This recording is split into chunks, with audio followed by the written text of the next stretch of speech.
truly great games, every object, every item, every enemy on the screen is placed with a precise purpose. And I can think of no better example of this than the original Super Mario Bros. This flawless execution in level design blew everyone's faces off in 1985, but even today, in the futuristic year of 2017, it has much to teach us, perhaps no stage more so than World 1-1. Think about how much was riding on this, the first level of the first game that everyone would play on the first Nintendo. If it was too easy and boring, it might have been brushed off by players looking for a challenge. Too hard, and they may have given up in frustration, alienating the less experienced gamer and turning an entire generation off to the medium. What a fine line to walk. This World 1-1 not only had the fate of Nintendo on its shoulders, but perhaps that of the entire video game industry. Join me as we examine what I consider to be the most important level in video game history. Before we get started, I want to point out that I'll be playing this demonstration on the original Nintendo Entertainment System. No fancy emulators here, my friends, no. And I'll tell you what else is great about the NES compared to modern day consoles. No big loading screens. You're not going to have to sit through minutes and minutes of updates. You're going to put the game in, and 2 seconds later, you're going to be playing it. Sorry, 1 second.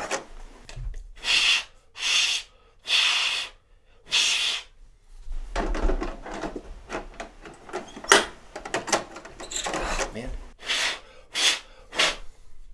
Okay, just a minute. Oh, come on!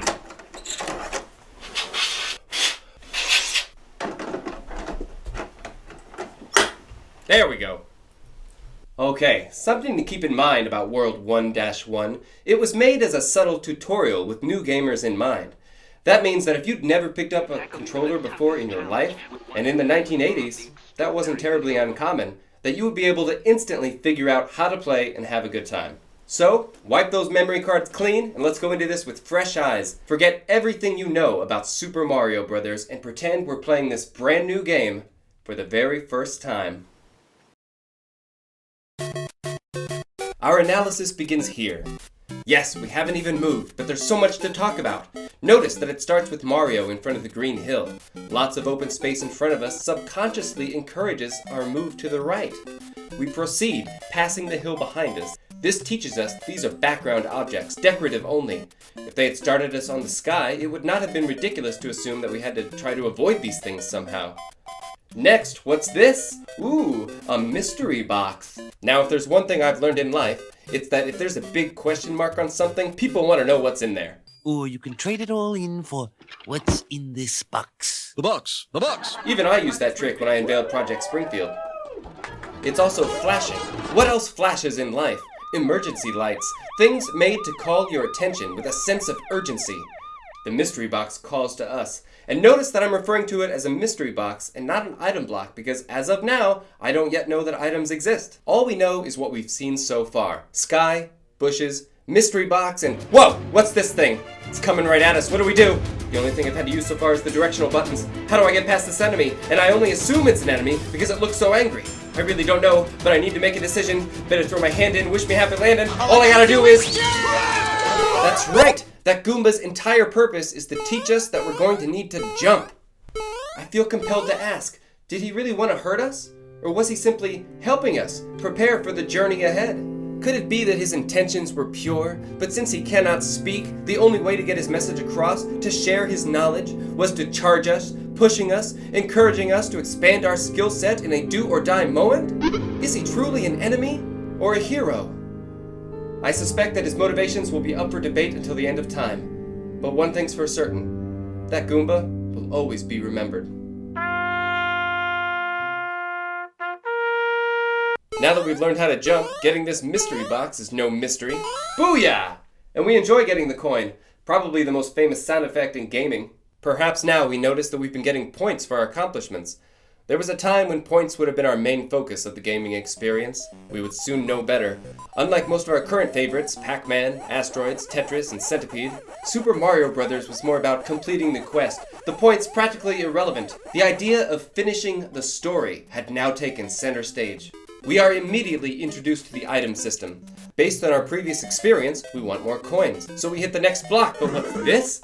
Out pops a mushroom. Notice that it goes to the right, giving us plenty of time to take it in.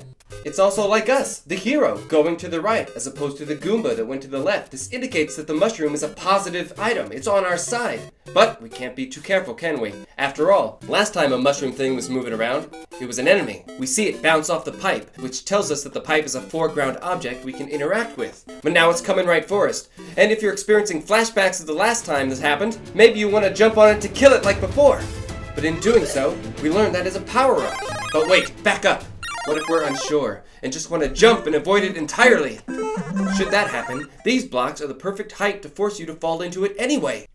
You see? The programmers want you to get it. They want you to learn, to discover. That's what makes it your game. I would like to take this moment to point out that we have not had to read the game's manual. There has been no text or annoying sidekick telling us what to do or where to go. When I got the mushroom, a little box didn't pop up saying, "You got a mushroom," and then explained what it does. This game drops you in and counts on you to figure things out as you go. The game respects your intelligence and ingenuity. The fact is, you will encounter all three items in this stage with a relatively safe space to discover their functions. It's designed that way. Next, we jump over pipes that gradually increase in height. No doubt symbolism for the increasing difficulty of World 1-1 and the game itself. Everything we've discussed thus far, and I haven't mentioned the single most important thing, Mario's amazing sense of control. The running, the jumps, the pivots are all so natural and satisfying. They could design the greatest levels in the world, but if the controls were lacking, it would all be for naught. Before long we get to these two staircases. But why are they here? The answer? To teach us how to use the B-dash. Some jumps in this game are going to require the need to speed up to make them.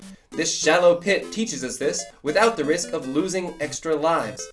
It's no coincidence that this is immediately followed by the same staircases, but this time in an open pit to put the skill we just learned to the test. By the time you slide down your first flagpole, you'll have all the information you need to beat this game. And if you're like me, will be hooked for life. Now, anyone who's spent a significant amount of time playing Super Mario Maker can tell you just how important the precision is in placing your elements in your level. The same could be said for each bead in our Perler art. The beads are our pixels, the boards our screen, and whether we're designing our patterns, placing beads, or fusing them together, it's a time-consuming process that requires an extraordinary amount of patience and commitment.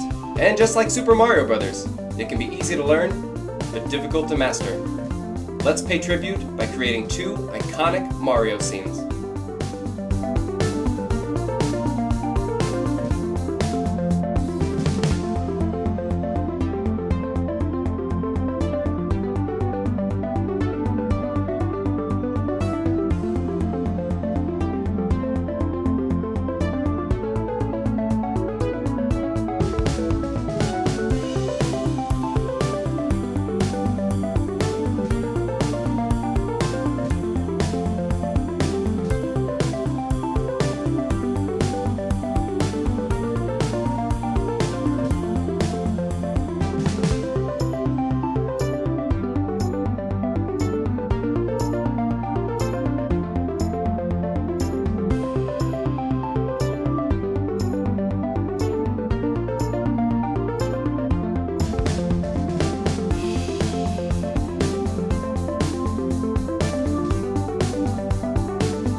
Finally finding the princess. When I was a kid, this was a rare screen to see.